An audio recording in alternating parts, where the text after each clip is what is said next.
미장원 갔다 올걸. 진짜 떨려요. 개 떨려요. 아니, 목사님은 매주 어떻게 여기서 앉아서 말씀을 하세요? 와. 앞으로 목사님 말씀할 때 딴짓 안 하고 열심히 잘 듣겠습니다. 제가 목요일 날 쭉 못 나왔었거든요. 그 이유가 제가 이제 합창단, 영남일보 합창단이라고 거기에 8년을 제가 다녔었는데 그 연습 시간이 목요일 7시 반이었어요. 그래서 뭐 어떻게 한 번도 못 나왔는데 시즌2가 이제 시작이 되고 또 희한하게 제가 거기를 그만두고 지금 수성구 여성합창단으로 갔는데 거기는 화요일 날, 목요일 날 오전이에요. 그래서 전혀 상관이 없는 거죠. 그리고 또 은숙이가 저를 꼬셨어요. 와서 피아노만 치면 된다고. 근데 이게 뭡니까? 망했어요. 망했어. 저는 정말 피아노만 치면 되는 줄 알았는데 이렇게 또 지난 9월부터 이 자리에 할 사람이 없다고 자꾸 목사님도 가시고 상도 오빠도 가시고 계속 볼 때마다 그렇게 막 압력을 계속 주시더라고요. 그랬는데 저는 계속 요리조리 미꾸라지처럼 피해 다니다가 결국 이렇게 잡혀서 이 자리에 왔습니다. 근데 이 자리에 서고 보니까 제가 성공했다는 생각이 들어요. 성공한 인생이구나 이런 생각이 듭니다. 감히. 근데 제가 또 말씀드리고 싶은 게 시작하기 전에 타이틀을 좀 바꿨으면 좋겠어요. 목요 말씀 섬김이 이러니까 너무 다 부담스러워하는 거예요. 그러니까 목요일 밤에 전하는 나의 이야기 이렇게 바꾸면 안 될까요? 그러면 훨씬 지원자도 생길 것 같아요. 한번 좀 깊이 좀 생각을 좀 해주셨으면 좋겠어요. 지금 너무 할 사람이 없어가지고 오빠들이고 언니들이 너무 애를 먹고 있더라고요. 특히 은숙이가 저한테 막 그렇게 얘기할 때 왜 밥을 먹으면 계속 얻어먹다가 한 번은 제가 사야 되잖아요. 그런 마음으로 제가 이 자리를 빚갚는 마음으로 제가 섰습니다. 이렇게 부족한 제 말을 들어주셔서 너무 감사합니다. 제가 한번 시작을 해볼게요.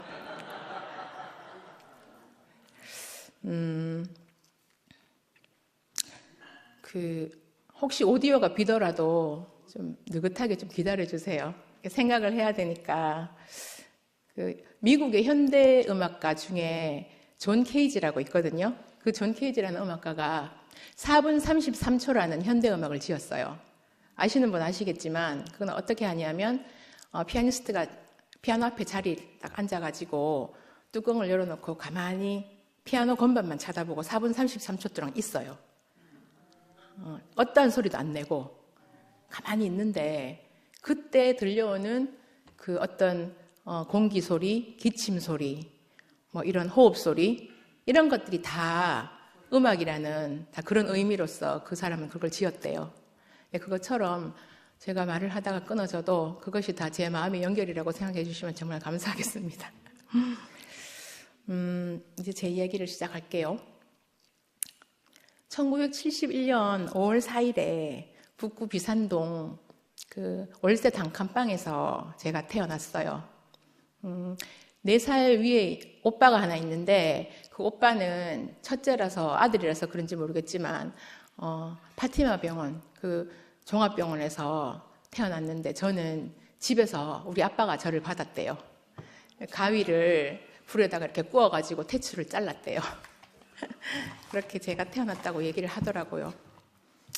그 당시에 우리 아빠가 지금 MBC 방송국 전신으로 있었던 대구 문화방송국의 가수였거든요. 무명 가수였어요. 그래서 참 가난했다고 해요. 지금도 가수 등록 명부에 보면 송일엽이라는 그 이름으로 이렇게 등재가 되어 있다고 그렇게 전해 들었어요. 저희 아빠 쪽 친척들은 다 음악을 잘해요.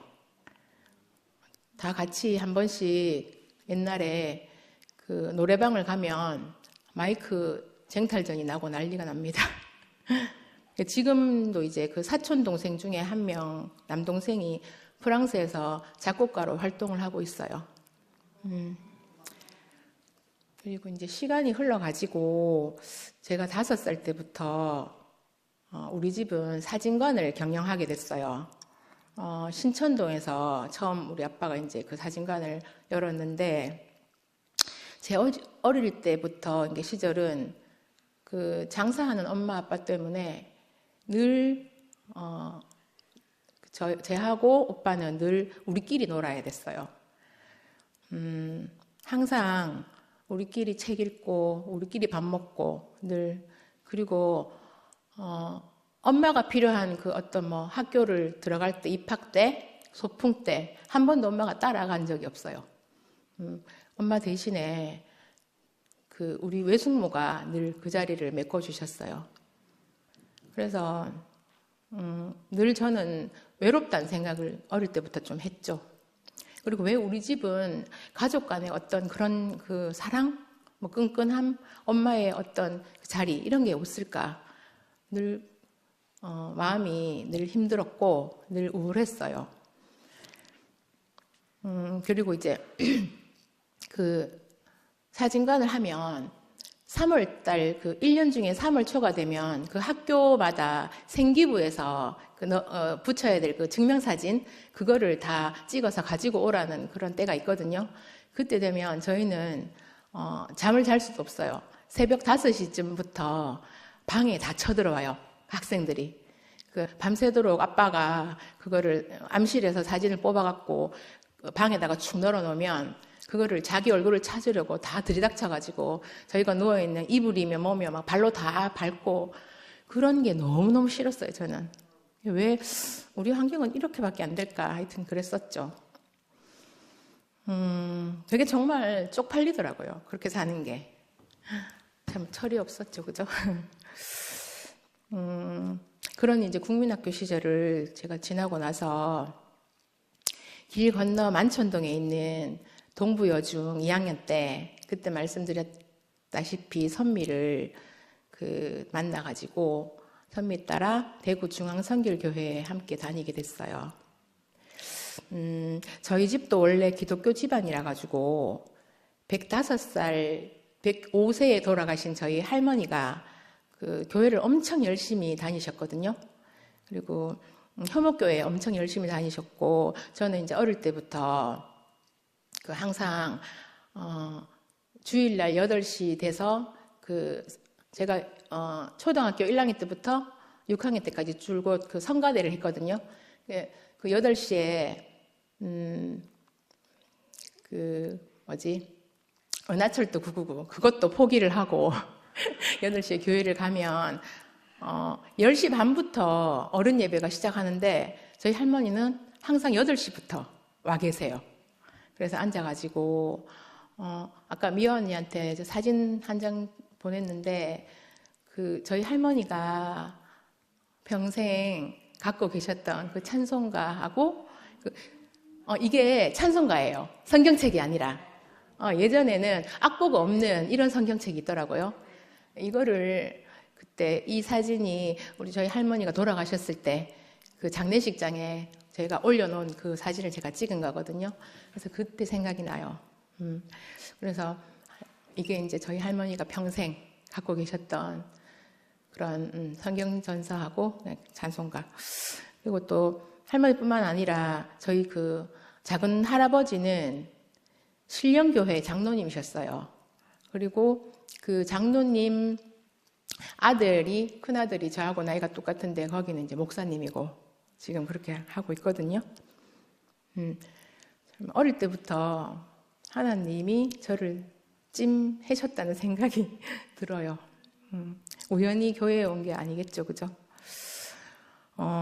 선미 따라 갖는 교회는 선결교회였는데 중학교, 고등학교 초까지 정말 열심히 다녔어요. 사춘기 때 거기에서 모두 우리의 모든 그 영혼을 다 바쳤죠. 그 교회 중고등부 때 선미하고 늘 찬양하고 그리고 겨울만 되면 그 성탄절 성가 준비로 늘 바빴어요. 제가 한때는 그 청소년부, 학생부 성가대 지휘를 한 적도 있어요. 그리고 그때 좀 반주는 계속 했었고, 그리고 이제 겨울 내내 한 석 달, 넉 달 그 정도를 그 성도들 일일이 한테 다 말해가지고 글을 다 적게 해서 뭐 시, 수필 이런 걸 다 제가 다 스크랩 해가지고 그걸 하나하나 펜으로 다 적어가지고 그 책으로 제본해가지고 이렇게 내주기도 하고, 선미 기억을 할지 모르겠지만 그런 때도 있었어요. 정말 열심히 교회 생활을 했죠. 그리고 이제 그건 교회 생활의 이야기였고, 선미를 처음 만난 곳이 중학교 2학년 때 또 학교 합창단이었는데요. 그때 그 동부여중 합창단이 엄청 유명했었거든요. 해마다 시민회관을 빌려가지고 정기 연주회를 할 만큼 유명했었어요. 그때 그 합창단 지휘자 선생님이 어느 날 저를 이렇게 보시고 저희 엄마한테 찾아와서 지영이 자는 음대 보내야 됩니다 하면서 그때 막 설득을 하더라고요. 그러면서 이제 그 선생님은 저를 이제 그 성악가로 준비를 시켜가지고 시험 치게 그렇게 말씀하셨는데, 어떻게 하다 보니까 엄마 그 주위에 권사님이 계셨는데 그분이 피아노 학원을 하고 계셨거든요. 그래서 그 권사님 제자가 또 입시생을 받고 레슨하는 선생님이어가지고 그 선생님하고 제가 이렇게 연결이 됐어요. 그래가지고 고 1, 2, 3, 3년을 열심히 이제 그 입시 피아노과를 위해서 준비를 하게 됐어요. 그래서 제일 첫 번째는 제가 실패를 했고, 두 번째 이제 재수를 해서 제가 들어가게 됐는데요. 그때 그 무렵에 제가 집에서 지낼 수가 없어가지고 제가 늘 바깥에서 생활을 했어요.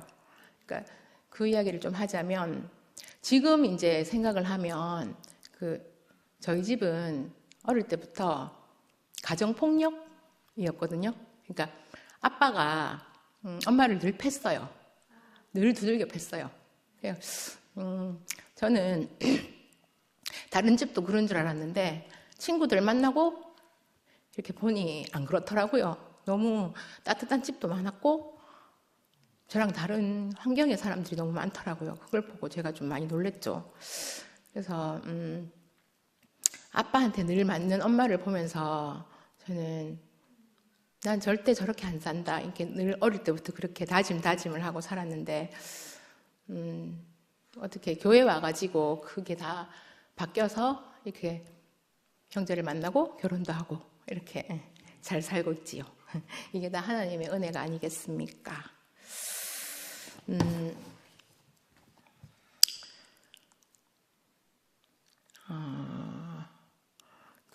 아빠는 늘 엄마를 때렸고 오빠도 늘 맞았어요. 근데 유일하게 저는 딸이라서 그런지 저는 거의 안 맞고 자랐거든요. 엄마도 지금 얘기를 해요. 니는 딸이라서 그래도 아빠가 많이 참았네 하면서 이제 그런 말을 가끔 하더라고요. 그래서 이제 저는 그런 환경에서 살다 보니 늘 우울하고 마음이 늘 힘들었어요. 그래서 전 늘 그 근데 희한하게 다른 사람이 제 어떤 이 깊은 마음 안에 그 우울함 이런 것들을 눈치채는 게 너무 싫었어요. 그래서 저는 늘 표시를 안 내고 반대로 항상 늘 행동을 했죠. 설치고 까불고 그리고 늘 즐거운 척, 괜찮은 척 이러고 살았어요. 그래서 저는 현정이가 왜 저렇게 설치는지 알거든요.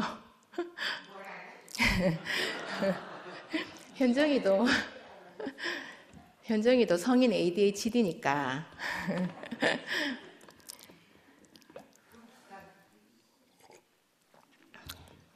칙칙한 이야기만 해서 좀 그런데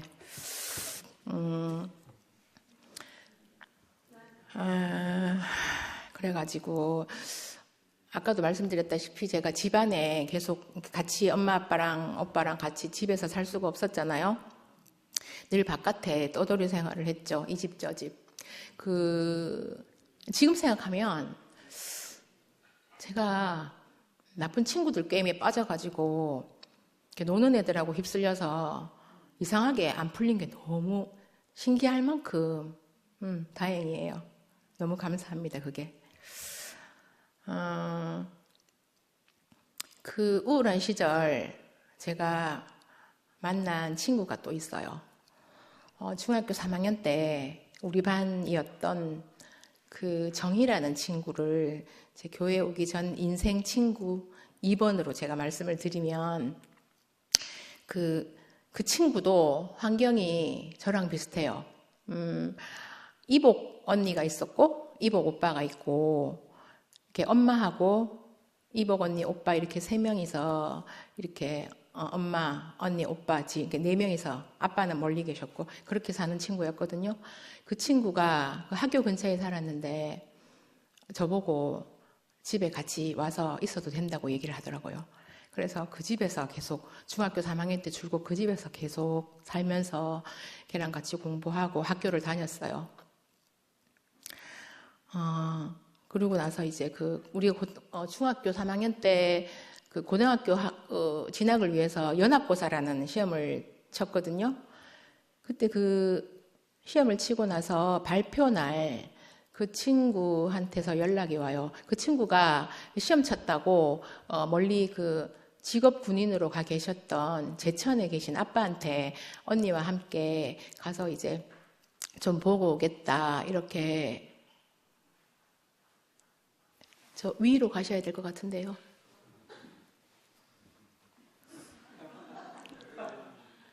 아유, 시겁이야.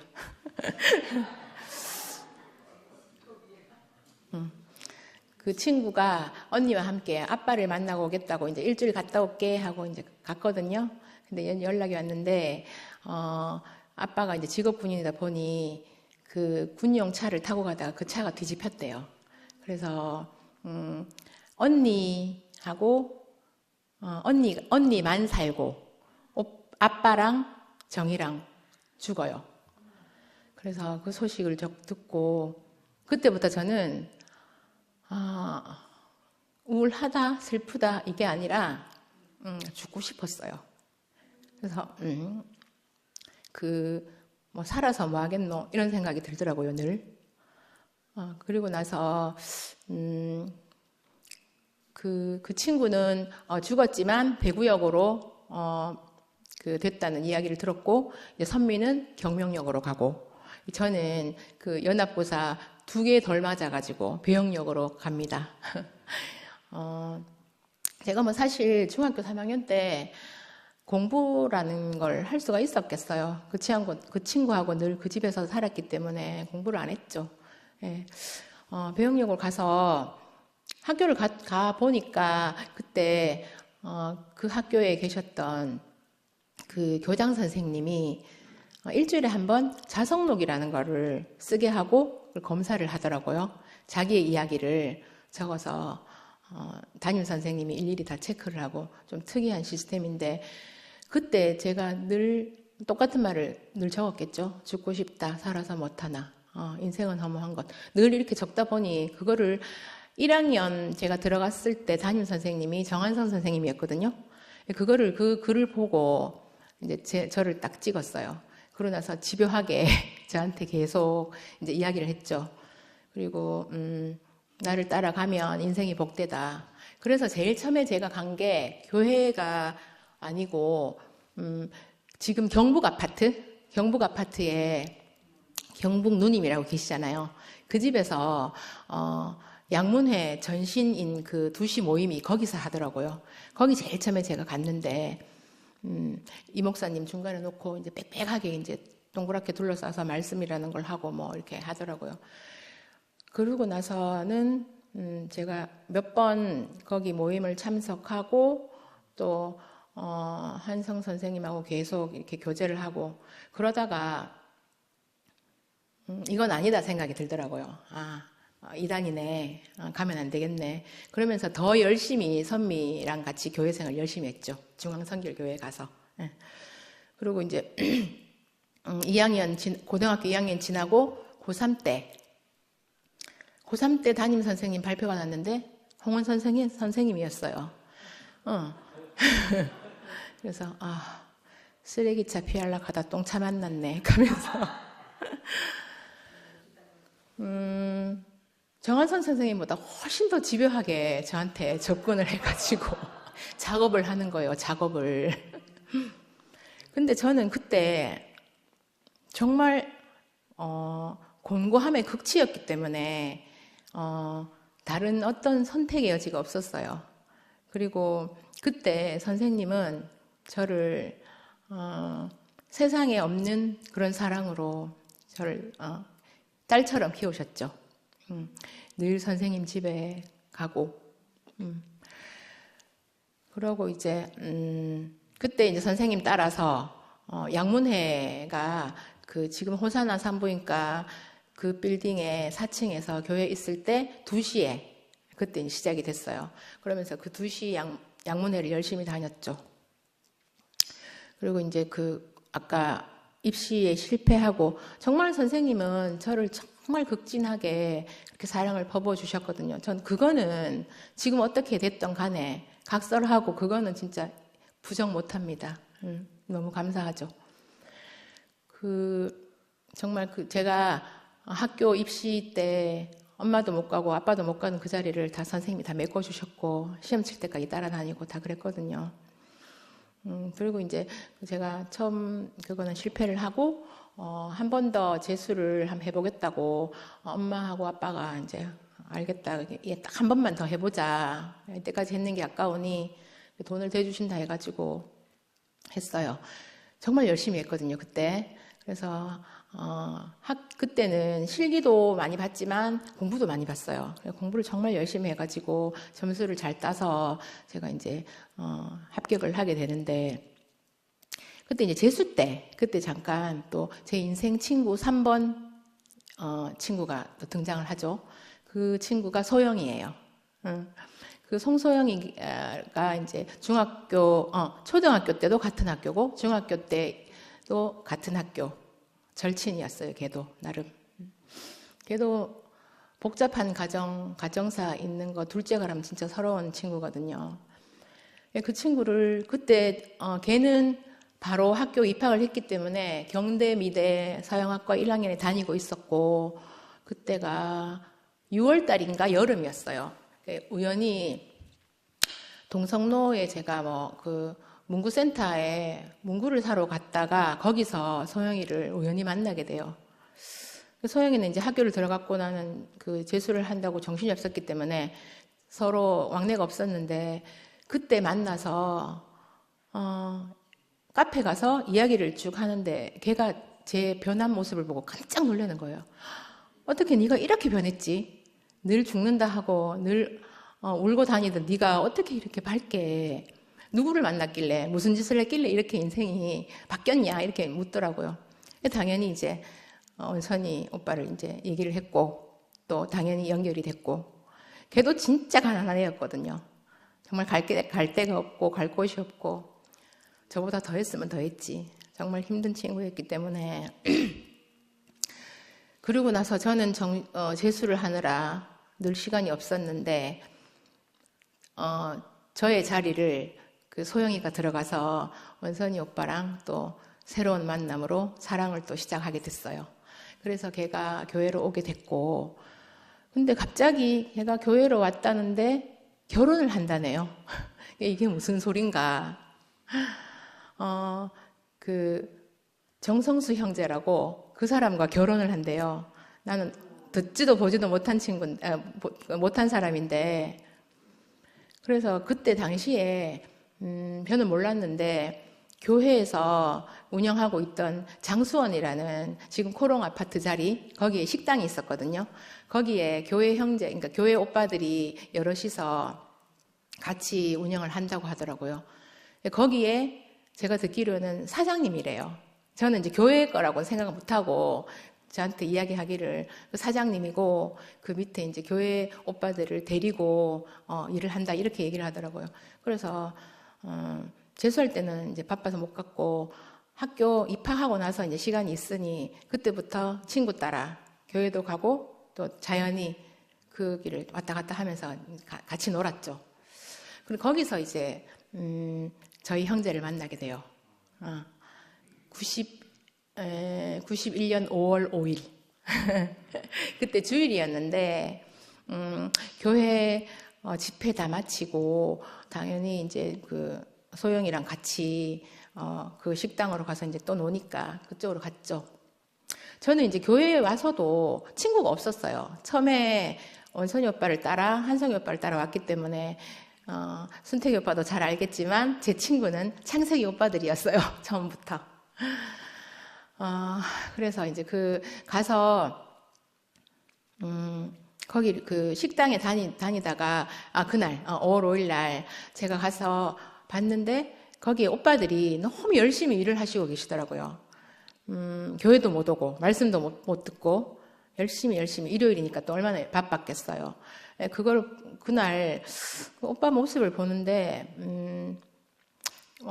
자기 삶은 하나도 없고, 저한테 너무 대단한 사람으로 보이는 거예요. 그러니까 저한테는 없는 개념? 너무너무 성실하고 나는 이날이 때까지 나만 생각했고 늘 내가 주인공이었고 이렇게 했는데 저 사람은 도대체 어떤 마음으로 저렇게 교회도 못 나가면서 교회를 위한 식당에서 저렇게 일을 할까? 되게 좋게 느껴지더라고요. 그래서 뭐 이렇게 연결돼서 결혼까지 하게 됐지요. 그때 주위에서 반대가 엄청났어요. 반대 안 하면 이상하겠죠, 그죠? 객관적으로 봐도 뭐 하나도 맞는 것도 없고 뭐 어떤 조건들이 다 맞는 게 없으니까 그때 저희 그 엄마가 선미를 만나가지고 말려달라고 얘기를 했지? 그런 생각도 나요. 그 원순이 오빠도 엄청 반대하고 네가 교회 왔으면 말씀을 듣고 때가 돼서 교회 형제랑 목사님이 점지해 주시는 착한 형제와 결혼을 해야지 이렇게 하는 건 아니지 하면서 하여튼 근데 제가 원래 말을 잘 안 들어요. 그리고 저는 늘 집에 살 수 없었기 때문에 그때도 안정을 찾고 싶었어요. 그때도 제가 방을 얻어서 혼자 학교를 다니고 있었거든요. 저는 정말 이렇게 일찍 안정을 찾고 싶었어요. 그래서 일이 그렇게 진행이 되고 결혼을 하게 됐죠.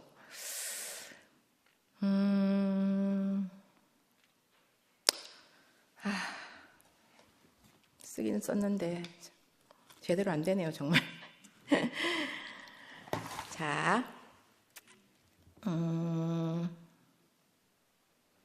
근데 그때 제가 연애 결혼을 했잖아요. 연애 결혼을 교회에서 하니 난리가 났어요. 교회에서 그렇게 욕을 하고 주위에서요. 그때는 목사님이 이렇게 찍어주는 형제하고 안 하면 큰일 난다는 그런 분위기가 팽배해 있었기 때문에 엄청 욕을 먹었어요. 어떤 그 자매가 직접적으로 저한테 와서 어떻게 교회에서 연애를 할 수 있노? 난 네 보면 죽이고 싶다. 이렇게 얘기를 하더라고요. 그런 시절이 있었어요. 호랑이 담배 피던 시절.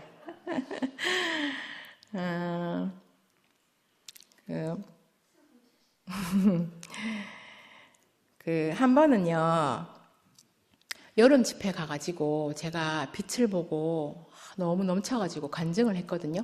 앞에 나와가지고 그때 대지국민학교였대였나? 엄청 오래됐는데 그때 나와가지고 막 이렇게 간증을 하고 있는데 어떤 오빠가요, 창세기 오빠인데 저를 탁 쳐다보면서 엄청 웃긴다는 얼굴로 막 비웃음 가득한 얼굴로 막 저런 애가 나가서 간증을 하나 이런 식으로 저한테 막 그렇게 막 조소를 막 던지는 거예요. 그 오빠 결국은 큰 사고 치고 지금 대구에서 못 살고 있잖아요.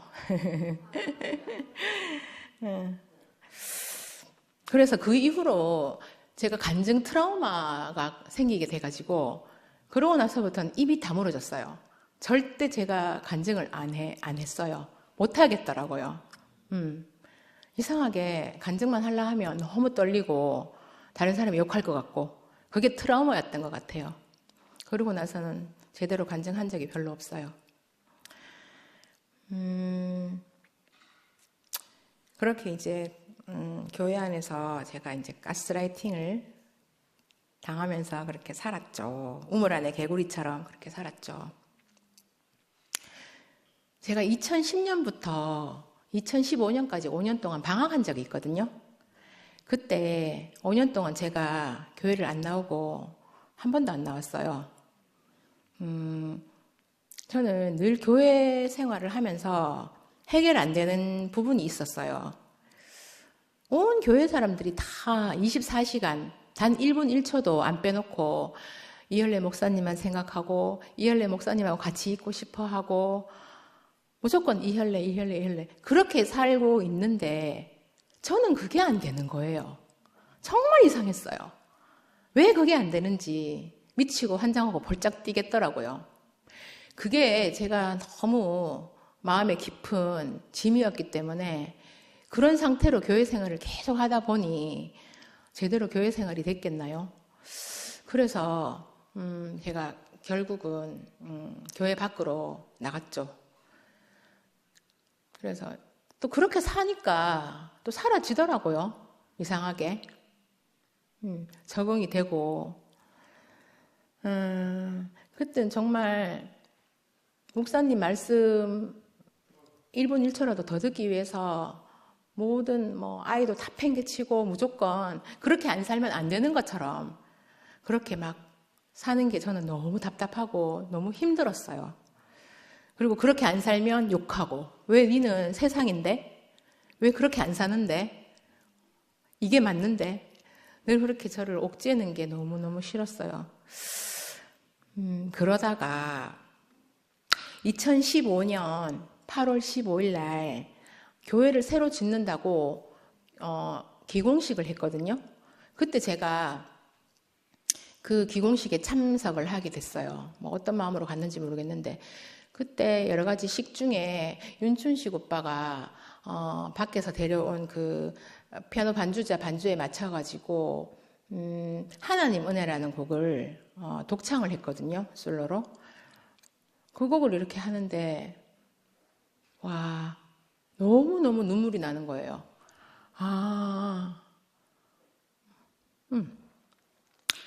모든 게 하나님 은혜지.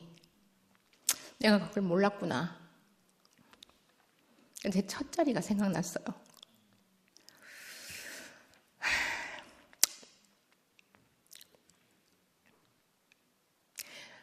나를 지으신 이가 하나님, 나를 보내신 이도 하나님.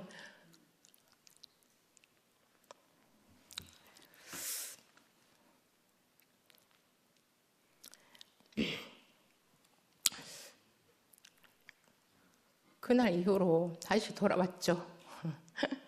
다시 그렇게 교회 생활이 지금껏 이어지고 있어요. 저는 머리로 이해하는 거, 들어서 이해하는 거, 봐서 이해하는 거 이게 잘 안 되는 사람이에요. 어떻게 생겨먹어서 그렇게 된지 모르겠지만 저는 온 몸에 촉이 달린 것처럼 오감으로 말씀을 듣고 오감으로 은혜를 누리고 오감으로 하나님의 계시를 받는 사람인 것 같아요. 저도 왜 그런지 모르겠어요. 눈치도 굉장히 빠르고 저는 그렇게 생겨먹었어요. 이건 참 여담인데요. 어릴 때 제가 무당한테 빠져가지고 제가 무당이 되겠다고 설치던 적이 한번 있었거든요. 그때 집에 손님으로 왔던 엄마 통해 가지고 무당 하시는 분이 저를 만났어요. 만나가지고 나한테 신기가 있는지 없는지 테스트를 하더라고요. 근데 그 사람 정말 용하대요. 저한테 신기가 없대요. 예수의 피가 흐르는 거를 느꼈겠죠. 그랬던 그게 기억이 나고, 그리고 또 그 전국에 이렇게 흩어져 있는 그 무당 그 사람들이, 그러니까 각 지역마다 유명한 굿들이 있거든요. 뭐 진옥이 굿, 무슨 굿, 뭐 이런 식으로 제주도에는 무슨 굿, 그거를 공부하기 위해서 또 한때는 열심히 팠던 적도 있어요. 미친 거죠. 이런 자유로운 영혼하고 같이 사는 우리 가족들이 얼마나 힘들겠습니까, 여러분?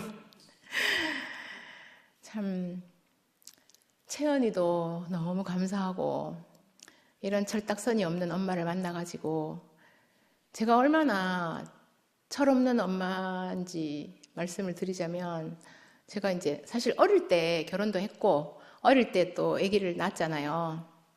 26살 때 아기를 낳았으니 지금 26 같으면 뭐 완전 아기들이잖아요. 지금 생각해도.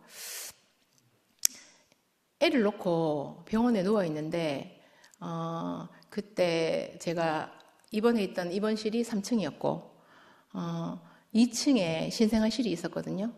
그래서 제가 그때 어릴 때 이제 아기를 놓고 보니 회복은 또 빠르더라고요. 3일 만에 날아갈 듯이 몸이 회복이 돼서 집에를 가는데 짐 다 챙겨가지고 엘리베이터 버튼을 1층을 눌렀어요. 집에 가겠다고.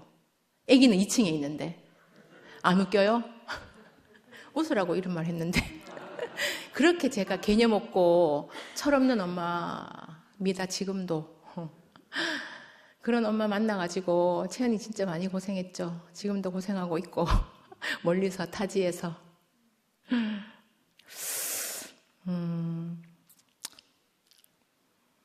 제가 5년 동안 한 번도 교회 안 나왔을 때 니 왜 교회 안 가는데 교회 가자 뭐라 하고 윽박 지르고 한 번도 그렇게 얘기한 적 없어요, 우리 형제는.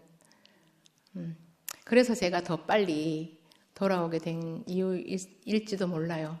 혹시 누가 방황을 한다, 그럼 절대로 쑤시지도 말고 아는 척도 하지 말고 그냥 내버려 놔두세요.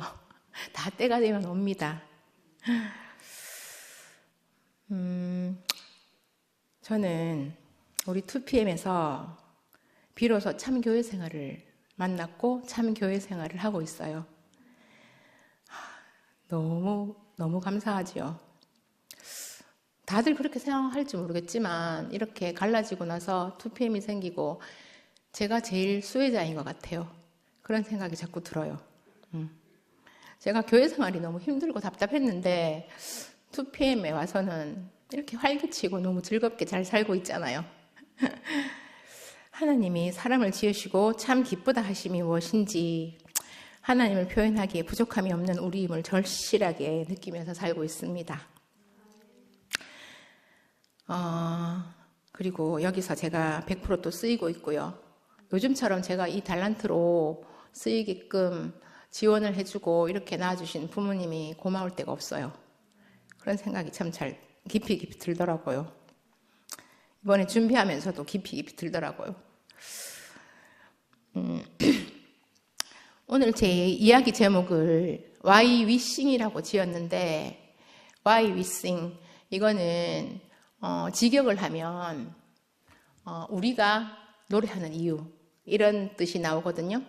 여기에서 sing, 노래, 저는 찬양이라고 얘기하고 싶어요. 우리가 찬양하는 이유. 그리스도를 찬양하는 인생만큼 성공한 인생이 없잖아요, 그죠? 분명히 성공한 인생이 맞습니다. 2PM이 제 눈에는 희한하리만큼 합창단으로 보여요. 솔로가 가질 수 없는 연합의 매력, 그리고 같이 누리는 하모니의 묘미, 이런 걸로 자꾸 생각이 들거든요. 그래서 제가 제목을 Why We Sing으로 정한 것도 있어요. 딱 맞는다는 생각이 들어요. 솔로보다 합창이 훨씬 어려워요. 내가 아무리 잘해도 옆 사람과 하모니를 못 맞추면 그거는 소리가 튈 수밖에 없거든요. 그래서 제가 합창을 계속하는 이유인 것도 있고요. 주저리 앞뒤 한 개도 안 맞는 제 말을 이렇게 긴 시간 화장실도 안 가시고 들어주셔서 너무 감사해요. 이제 제가 마무리할게요. Why we sing. 이것이 오늘도 저와 그리고 여러분들이 함께 찬양하는 이유입니다. 주님께 감사하며 저는 기도 같은 거 오글거려서 잘 못해가지고 기도 대신에 찬송가 한 곡 할게요. 괜찮지요?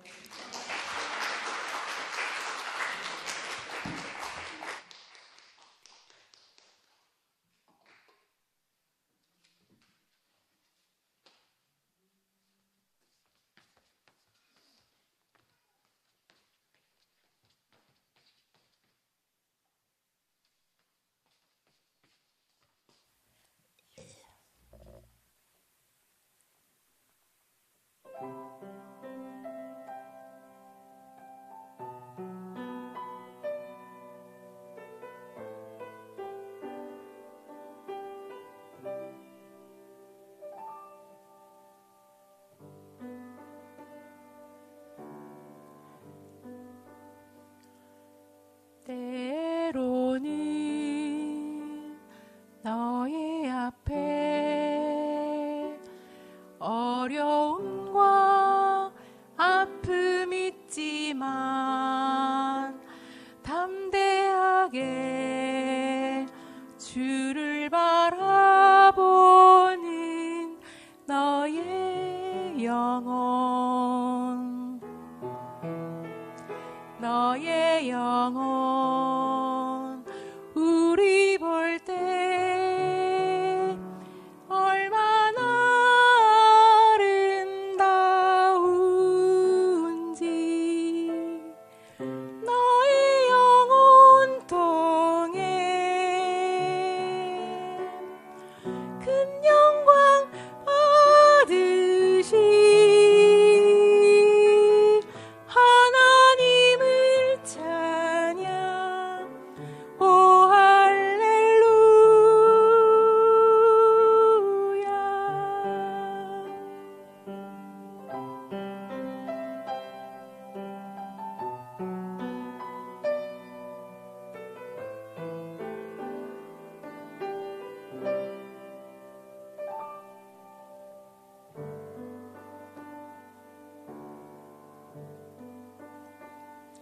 너는 택한 족속이요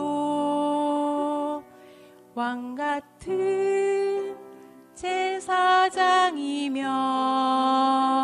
거룩한 나라 하나님의 소유된 백성 너의 영혼 우리 볼 때